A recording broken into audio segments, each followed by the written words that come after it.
नमस्कार साथियों, स्वागत है हमारे स्मार्ट एजुकेशन 25 में आप सभी का। आज हम राज्य के पृथ्वीराज के बारे में अध्ययन करेंगे। राज्य में जितने भी पृथ्वीराज हैं उन सभी के बारे में अध्ययन करेंगे। हमारा पहला है पृथ्वीराज कछावा। पृथ्वीराज कछावा के बारे में हम 3 बातें मुख्य हैं।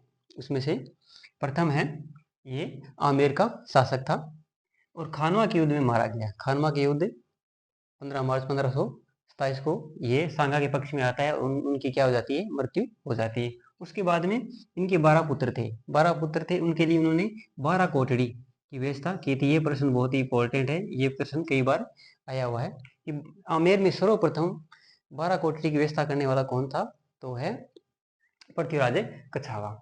हमारा दूसरा है पृथ्वीराज राठौड़।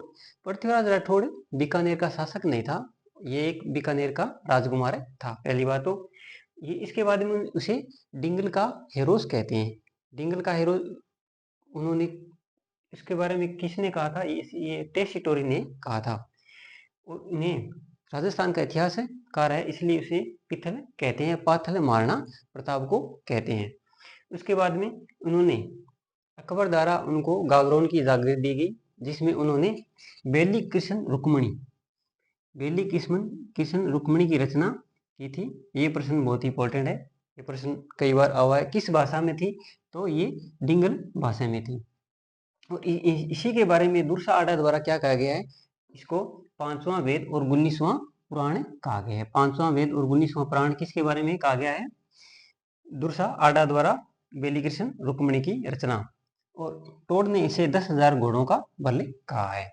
और हमारा तीसरा है पृथ्वीराज सिसोदिया।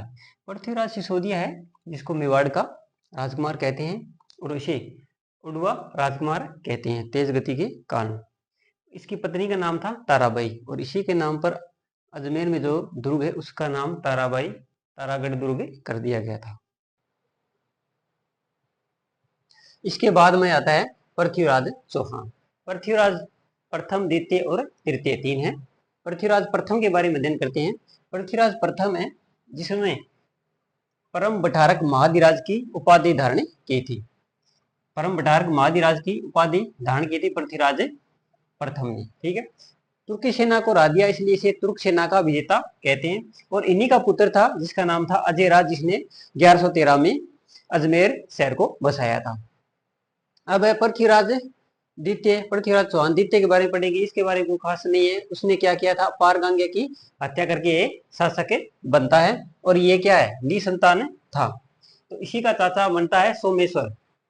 सोमेश्वर शासक बनता है और सोमेश्वर का पुत्र है जो है पृथ्वीराज चौहान तृतीय था। पृथ्वीराज चौहान तृतीय, ये हमारी परीक्षा की दृष्टि से बहुत इंपॉर्टेंट है। पृथ्वीराज तृतीय की जो जन्म है वो, इनका जो जन्म है वो 1166 में होता है और 1177 में ये क्या बनते हैं, शासक बन जाते हैं। यानी कि 11 वर्ष की आयु में ये शासक बन जाते हैं। और प्रारंभ में इनका जो शासक है उनकी माँ द्वारा, कपूरी द्वारा चलाया गया था। और इन्होंने दल पुगल यानी कि विश्व विजेता की उपाधि धारण की थी। इन्हें राय पिथौरा यानी कि राय पिथौरा दिल्ली में पिथौरागढ़ बनाया था, इसलिए इसे उपाधि दी गई है राय पिथौरा की। इसे गार्जी पति कहते हैं, यानी अचूक निशानेबाज। और इन्होंने तराइन का 2 युद्ध किया था। प्रथम युद्ध किया था तराइन का 1191 में और दूसरा युद्ध है 1192 में। तराइन का प्रथम युद्ध मोहम्मद गोरी को उन्होंने क्या किया, पराजित कर देते हैं और दूसरे युद्ध में स्वयं पराजित हो जाते हैं। अब हमने राजस्थान में जितने भी पृथ्वीराज चौहान हो, चाहे पृथ्वीराज राठौड़ हो, पृथ्वीराज सिसोदिया हो, इन सभी के बारे में हमने क्या किया, अध्ययन किए। अगर आपको ये वीडियो अच्छी लगे तो लाइक, शेयर और कमेंट करना ना भूलें और हम आगे ऐसे ही बनाते रहेंगे। Thank you.